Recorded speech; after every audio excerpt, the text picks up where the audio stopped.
एक भोंदू रहता था, पर वो इतना सीधा था कि सब प्यार से उसको भोंदू ही बुलाते थे। गायों की सेवा करता था और जिस आश्रम में रहता था वहां के गुरुदेव शाम को प्रवचन करते थे तो सबसे पीछे बैठ के सुनता था। भोंदू को लगता था गुरुजी जो बोल रहे हैं ये बिल्कुल सत्य है, इसमें कोई झूठ नहीं है।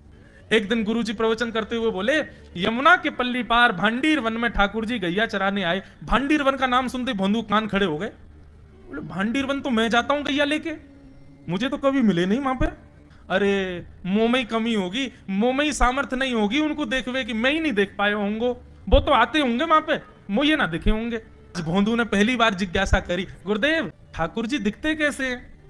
तो गुरुदेव भी हंस गया, अच्छा भोंदू पूछ रहा है, बैठ जाओ बताते हैं। मोर मुकुट पहनते हैं ठाकुर जी, और बोले दो कान हैं लेकिन कुंडल एक ही पहनते हैं। ठाकुर जी ऐसे पुष्प तोड़ के कान के ऊपर लगा लेते हैं, दोनों कानों में एक ही कुंडल को फेर फेर के पहनते। ठाकुर जी पीली पीतांबरी, ऐसी ठाकुर जी पीली पहनते हैं, पीली पीतांबरी।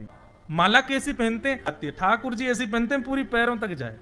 ये देखो गुरु जी कह रहे हैं तो निश्चित है भंडीर वन में आते हैं ठाकुर जी। भोंदू अपनी गैया लेकर के भांडीर वन पहुंच गया। गैया चर रही थी, अब भोंदू ढूंढ रहा है, कभी वृक्ष के नीचे जाके देखे, कभी कहीं देखे, कभी ढूंढे कहीं से चंदन की सुगंधी आ जाए। गुरुजी बता रहे थे उनमें से चंदन की सुगंधी आती है, क्या पता कन्हैया यहीं कहीं हो। इतने भाव से, इतने प्रेम से और इतने भोलेपन से ढूंढने लगा ठाकुर जी को, और ठाकुर जी नहीं मिलते ना तो अपने आप को ही कोसता, मुंह में योग्यता ना होगी, यही मारे ना मिल रहे, ठाकुर जी तो यही है। गुरु जी की बात गलत नहीं है, ठाकुर जी तो यही है।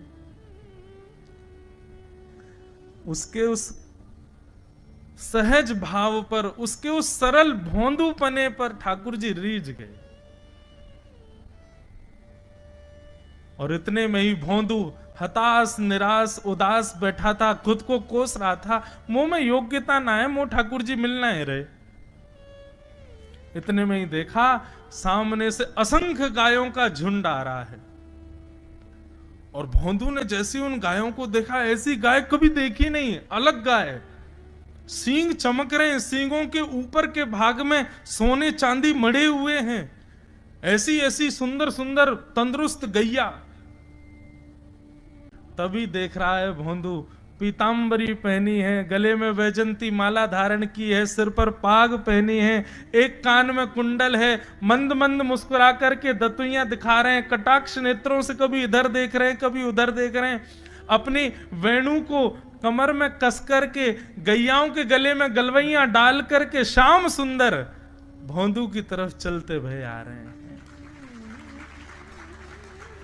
ये दृश्य देख करके हाथ पांव कांपने लगे भोंदू के। उसको लगा मेरे पास तो आएंगे ही नहीं, है वहीं से मुड़ जाएंगे, अब मैं उनके पास जाके उनको असहज नहीं करूंगा, यहीं से देख लूं, यहीं से प्रणाम कर लूं। लेकिन जैसे जैसे प्रणाम करके ऊपर देखता, ठाकुर जी और पास आ रहे हैं, और पास आ रहे हैं, और पास आ रहे हैं। जैसे ही ठाकुर जी आकर के बैठे, भोंदू के पास शब्द नहीं है, हाथ पैर कंपित हो रहे हैं, उसको सूझ ही नहीं रहा करूं क्या मैं, इनके लिए क्या बिछाऊं, कहां बैठाऊं। ठाकुर जी ने अपने आप ही भोंदू के गले में हाथ डाली, अरे तेरा नाम कहा है? जैसे ही ठाकुर जी ने नाम पूछा, भोंदू अपना ही नाम भूल गया, बोले मुझे याद ही नहीं मेरा नाम क्या है, पर प्रेम से सब लोग मुझे भोंदू बुलाते हैं। अब तो भोंदू नाम सुनते ही ठाकुर जी ताली दे दे के हंसने लगे, तेरा नाम भोंदू है? बोले हाँ मेरा नाम भोंदू है। और ठाकुर जी आपको अच्छा लगो? बोले हाँ बहुत अच्छा लगो। आपको नाम कहा है? ठाकुर जी बोले तुम वो ना जाने? बोले जानू तो ना हूं, लेकिन गुरु जी ने जैसो रूप बताया वैसो ही है आपको, तो आप कहीं नंद नंदन तो नहीं हो? ठाकुर जी बोले हाँ मैं नंद नंदन नहीं हूं, यशोदा जी को लाला, नंद जी को लाला। भोंदू बोलो जय हो भगवान, आज आपके दर्शन है गए। गुरु जी और सब बालकन को तो आप शायद रोज ही मिलते होंगे, लेकिन मैं ही अभागो, मुंह को आप आज ही मिले हो। ठाकुर जी बोले अब चल बात मत बनावे, जल्दी कछु खवा, मुंह को भूख लग रही है। भोंदू एक कपड़े में रोटी बांध के उसमें मिर्च और गुड़ रख करके लेके गया। 2 रोटी थी। भोंदू ने जैसे खोली, एक रोटी ठाकुर जी के सामने धर दी, एक अपने पास रख ली, बोले मैं भी तो खाऊंगा। ठाकुर जी ने बढ़िया रोटी ऐसे घुमाई और प्रेम से गुड़ खामे और रोटी पान लगे प्रेम थे, और ठाकुर जी तो चप चप करके नेक देर में पा गए। भोंदू तो भूल ही गयो, मुँह खानो भी वो ठाकुर जी को ही देख रहा है। ठाकुर जी बोले और जोर की भूख लगी, ला अपनी रोटी दे दे। भोंदू बोलो मुँह को भी भूख लगी है। बोले अच्छा चल आधी आधी खा ले, या मैं आधी तू खा ले आधी मैं खा लूं, दोनों खा लिए। कल तो नेक्स्ट से ज्यादा सी रोटी ले आइयो, भूख ज्यादा लगे, और सुन यही समय आइयो, मिलूंगा कल भी तोते। ठाकुर जी अपने मार्ग पर चले गए। भोंदू इतना प्रसन्न है, बोले आज मुझको ठाकुर जी मिल गए। गुरुदेव के प्रवचन का समय हो गया, भोंदू पीछे जाके बैठ गया, अपने गुरुदेव को प्रणाम करे, इनकी कृपा से ठाकुर जी मिले। उसने किसी को नहीं बताया, उसको लगा सबको ही मिलते हैं भगवान, मुझे ही मिले हैं बहुत दिन बाद। दूसरे दिन भोंदू खूब सारी सामग्री रसोई घर में इकट्ठा करके जाने लगा। किसी ने जाके गुरुदेव से कह दिया कि भोंदू बहुत सारी सामग्री ले जा रहा है। गुरुदेव ने जाके कही, भोंदू उतनी सामग्री ले जा रहा हो भैया, वो भंडारो करेगो का? नहीं गुरुजी भंडारो तो नहीं करूंगा, वो नंद नंदन नाम है, वो यशोदा नंदन मदन मोहन, वो अपनी गैया चरा के आए, कल भी आए, मेरी रोटी खा गए, मैं भूखो ही रहेगा कल। या हमारे ज्यादा सी ले जा रहा हूं, बेचारे बहुत भूखे आए कल, कि उनको पेट भर जाएगा, मैं भी पा लूंगा, या हमारे गुरुजी आज ज्यादा सामग्री ले जा रहा हूं। गुरुदेव ने मन में सोचा, ये बात कोई और कहे तो अविश्वास किया जा सकता है, लेकिन भोंदू झूठ नहीं बोलता। भोंदू कभी झूठ नहीं बोलता, भोंदू की बात पर विश्वास करना ही पड़ेगा। गुरुदेव बोले सुन सुन, ठाकुर जी आए थे? बोले हाँ। अच्छा, उनका रूप कैसा था? जैसा रूप आपने बताया था ना गुरुजी, बिल्कुल वैसा, ऐसे कटाक्ष नेत्र, मोती जैसे दांत, ठाकुर जी की मुस्कान ऐसी, पाग ऐसी, कान ऐसे। गुरुदेव के तो नेत्र बंद हो गए, वे सब अनुभव करने लगे। लेकिन गुरुदेव बोले रूप कैसा भी बता दे, चरण यदि इसने बता दिए तो मैं मान जाऊंगा कि ठाकुर जी थे। अच्छा तूने चरण देखे? बोले हाँ गुरुजी मैंने चरण देखे। चरण कैसे थे? ठाकुर जी के चरण जब वो चल करके आगे बढ़ते हैं ना तो चिन्ह बन जाते हैं। कहीं ध्वजा बनी थी, कहीं शंख बना था, कहीं कुछ बना था, और उनके जो नखून है ना उनमें से ऐसा लगता है मानो जैसे कोमल का पराग हो, कमल का पराग हो। और चरणों का रंग कैसा, जैसे मानो जैसे गुरुदेव कमल होता है ना, कमल की आकृति, ऐसे ठाकुर जी के चरण। जब चरण का यथावत वर्णन भोंदू ने कर दिया, गुरुदेव समझ गए, बोले निश्चित ठाकुर जी आते। नहीं तो भोंदू कहां जाने, इतनी बुद्धि नहीं है उस पे कि वो इतना सब कुछ ढूंढ धाड़ के मुझे बताए। भोंदू एक काम करेगा? बोले हाँ। ठाकुर जी आएंगे तो तेरे सखा बन गए? बोले हाँ। तो उनको लेकर के आश्रम आ जा, यहां पे आ जा। भोंदू बोला कि इतने योग्य बालक हैं, लेकिन ठाकुर जी ने किसी से नहीं कही, मुझसे कही है। अगर मैंने ये काम नहीं किया तो मेरा जीवन व्यर्थ है। भोंदू को लगा ठाकुर जी सबसे ही मिलते हैं, गुरुजी किसी से भी कह के बुलवा लेते, मुझको काम दिया। भोंदू ने तो उसको अपने हृदय में ले लिया, अब ये काम मुझे करना है। बोले गुरुजी मैं वचन दे के जा रहा हूं, ठाकुर जी को मैं लेके आऊंगा। जा बेटा। भोंदू वन में चला गया। अब तो उसको मिलने की भी एक्साइटमेंट नहीं है और कोई उसके मन में भाव ही नहीं है, उसको ये है बस ठाकुर जी को मैं ले जाऊं। जा करके बैठा, ठाकुर जी अपनी गैया चराते भये, ठाकुर जी आए, रूप देख करके फिर से भावुक हो गया भोंदू। ठाकुर जी आकर के बैठ गए, बोले चल जल्दी निकाल रोटी, भूख लगी है मुंह को। भोंदू सजाता जा रहा है थाली, ठाकुर जी को देता जा रहा है। बोले जय जय, एक प्रार्थना करूं? बोले करो। आप मेरे संग मेरे सखाओ ना आप? बोले हाँ तेरो सखाऊं, तो मेरी बात मानोगे? बोले कहा आप मेरे संग आश्रम चलो गुरु जी के पास। ठाकुर जी रोटी पाते जा रहे, ठाकुर जी ने अनसुनी कर दी बात। बोले जय जय कछु कहो ना, आप चलोगे ना?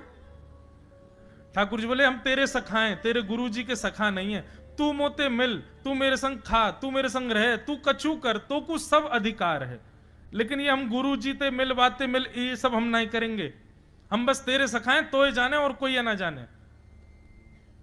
ए जय जय ऐसे मत कहो ना, वे नहीं बताते तो मैं तो आपको देख ही नहीं पाता, मैं तो आपको जानता ही ना हूं। उनने ही तो मुझको बताई कि आप भांडीर बनाते हो, आपका रूप ऐसा है। उनने कृपा करके मुंह को आपसे मिलवाए हो, वही हमारी मित्रता के मूल आधार हैं, उनसे तो मिलवे चलो ना। ठाकुर जी बोले देख ज्यादा जिद मत करे, हमने तो उसे एक बार कह दी हम नहीं जाएंगे नहीं जाएंगे नहीं जाएंगे। ठाकुर जी रोटी पा रहे थे तो भोंदू ने हाथ से रोटी और छनाई, बोले ये भी दो, ये भी गुरु जी की है, लाओ ये मिर्च गुड़ सब दो, ये सब गुरु जी को, ये भी मत खाओ।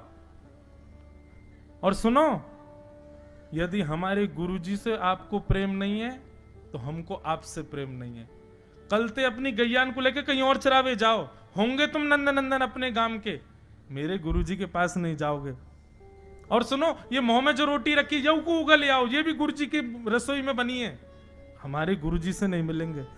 ठाकुर जी बोले अरे भोंदू ने रुक तो, नहीं नहीं नहीं अब तो मैं सुनूंगा ही नहीं, आपने ऐसे कैसे कह दी नहीं जाएंगे, 3 बार नहीं जाएंगे नहीं जाएंगे।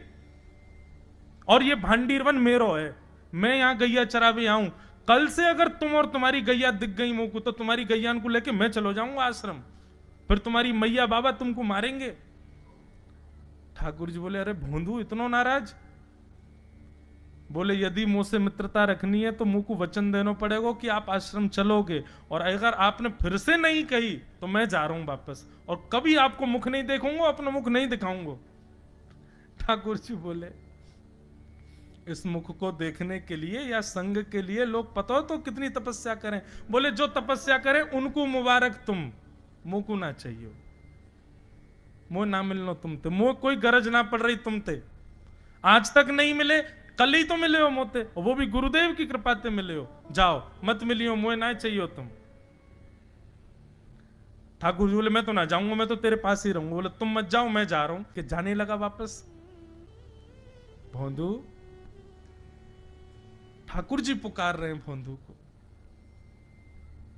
मानो जैसे त्रिलोकी लेके जा रहा है वो ठाकुर जी के, जैसे मानो पूरा ऐश्वर्य ठाकुर जी का ले जा रहा हो। अरे भोंदू ने रुक तो जा। भोंदू बोला अपना मुख भी नहीं दिखाऊंगा यदि आप नहीं चलोगे तो।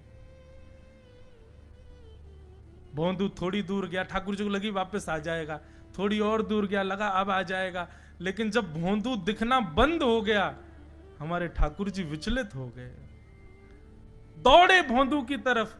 ठाकुर जी दौड़ करके गए और जाकर के भोंदू के पित्ती पे चढ़ गए। बोले ले चल अपने गुरुदेव के पास, चलूंगा तू जहां कहेगो, लेकिन तो दूर नहीं जान दूंगा। और भोंदू ठाकुर जी को ऐसे ऊपर चढ़ा करके लेकर के आश्रम जा रहा है। गुरुदेव आकर के खड़े हो गए और मन में बस विचार कर रहे थे, हाथ पांव कांप रहे थे, बोले ठाकुर जी आएंगे कि नहीं। इतने में ही भोंदू आया और तभी देखा भोंदू के पिद्दी पर ठाकुर जी टंगे भय आ रहे हैं।